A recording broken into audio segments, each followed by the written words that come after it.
What is up, everybody? Welcome to the Wombo Combo Show. We're doing a special segment here, 32 teams, 32 days, breaking down each NFL team, what their offseason we think is going to look like. Let us know what you think about each. Today, we're going to start with the AFC North.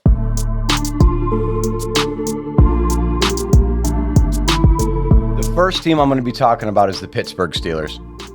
I'm a Yinzer. It's my hometown team, so why not start with my team?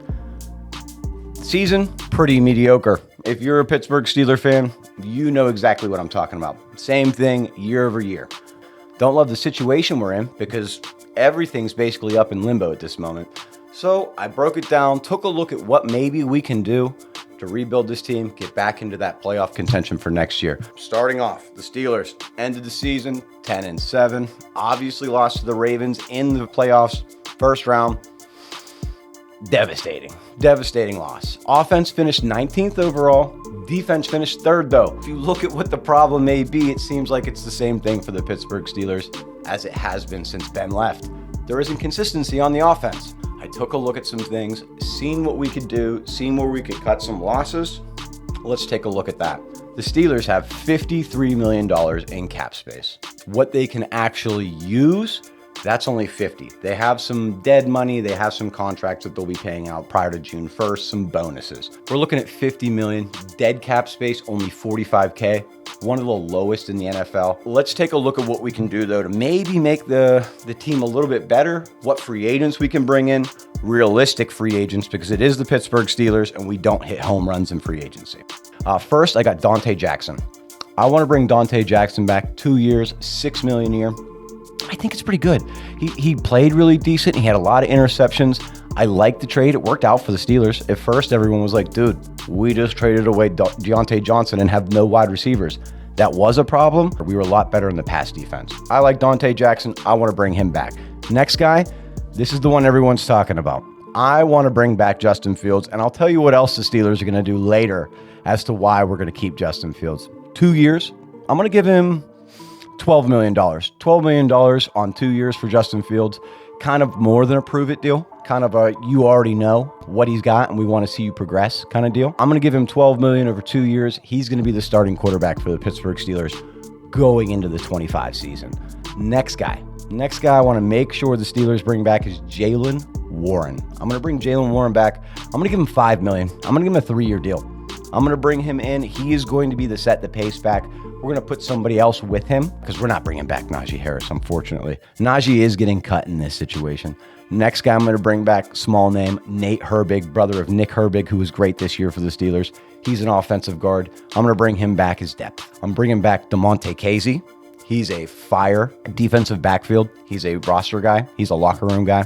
So I'm bringing back Deontay Casey as well. Next guy I'm going to bring back, this is Tyler Matakevich. Is that a big name? No, but he's a special teams star for the Pittsburgh Steelers. He was in Buffalo the year prior and before that with the Steelers. So I'm bringing back Matakevich. He's going to lead up the special teams with Miles Killebrew. I think that's a great combination on that side of the football. Next guy I'm going to keep is Calvin Anderson. He's a left tackle. He played some guard. He played some center, a little bit around the offensive line. Steelers drafted him late in the draft. He played decently. He's not amazing. Again, we want depth at those positions, those key cornerstones of the line. We need those people. So Anderson's going to come back. He already knows the offense. I'm keeping him. Last two guys I'm going to keep back. One's controversial. I'm bringing back Dan Moore. $5 million deal. I know that a lot of Steeler fans are going to be like, why would you do that? We're moving on to the rookies that we have, the younger players. I still think that keeping the line as solid as possible is a huge thing for the Pittsburgh Steelers. I'm going to keep Dan Moore Jr. I'm only going to give him a 1-year deal, and then I'm going to let him ride after we see if Foytanu is actually going to be good. We didn't get to really see anything out of him. The last guy, and this is kind of a special teams guy as well, is Ben Skoranek. Man, did he play great as a blocking wide receiver and great in special teams. He impressed me, so I'm bringing back Ben Skoranek as well. The total on that deal is giving us $21 million in the end that the Pittsburgh Steelers can play with. And this is why, because I'm also going to cut Larry Ogunjobi. Cut him. He's gone. Pittsburgh Steelers get $10 million. That is huge for us. That gives us $21 million total. Let me tell you what I think we can do with that. I've heard some rumors. that Daniel Jones might be coming to the Pittsburgh Steelers and that they're interested in him. In this mock, I am actually going to take Daniel Jones to the Steelers this offseason. I'm giving him a 1-year, $5 million deal just to come and see if he can prove himself at any point in time on the team and also sit on a good team throughout the season. So Steeler fans hate me, but Daniel Jones is my answer as the backup. Justin Fields is a starter. You'll see what I do in the draft that fixes some of that. Last guy, I know we need a wide receiver. All know that the Pittsburgh Steelers aren't going after a big name guy. That's just not what they do. Medium name guy. We're going to go and get Amari Cooper. He's going to come in, 1-year deal. Browns are looking to trade him away, but the Browns obviously not going to trade him to the Steelers. This is the Steelers' opportunity to do so. Amari on the back end of his career, but still pretty good as a wide receiver too. I'm going to give him $6 million, have him come in for a year as well, just like Daniel. A prove-it deal. If he does decent, maybe we'll bring him back again. So that's free agency. And last, let me cover the draft. And you guys let me know what you think of this. I'm doing the first 4 rounds. We're not going to cover 7th round picks. Pittsburgh Steelers are going to do the following. First round, it's going to be Golden, the wide receiver out of Texas. There's a little trend here. I took some Texas players. So that gives us Amari Cooper, GP, and then this Golden kid. I think that'll be great. You got Calvin Austin in the backfield as well, somewhere doing his thing as a gadget player like that. Next round, we're going Collins, the defensive tackle for Texas. Reason why? Cam Hayward's getting old. We like Benton, but come on, we need to get somebody behind him. Isaiah Loudermilk didn't work out. He's done this season. We need to fill in on the defensive line still, so that's where I'm going. Like I said, keystones of the defense and offense are these lines. Start there. That's what we need to do. That's what the Eagles did to be really good. I want to follow in their path. We're going Collins in the 2nd round. Now, 3rd round, I do want to continue to build the secondary of the Pittsburgh Steelers that is kind of weak. It is not the greatest. Minkah didn't have the greatest season. Joey Porter Jr., he had a good season, not a great one. And then, like I said, Jackson was good.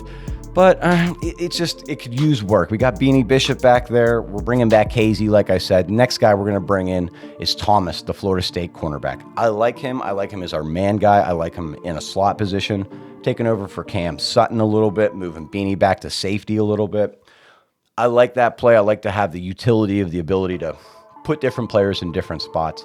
Last guy I have, this is in the 4th round. Remember, I'm staying with my mantra here, so I'm going line again for the Steelers, this time in the draft. We're going to go with Lampkin out of North Carolina. I like him. He's a good pass protector. We're going to put him at left guard.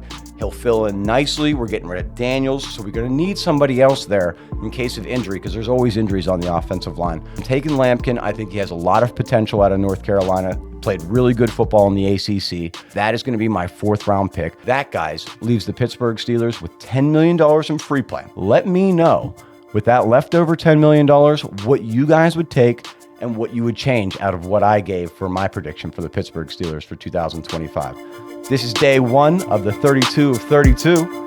Thanks for watching. We'll talk to you on the next one.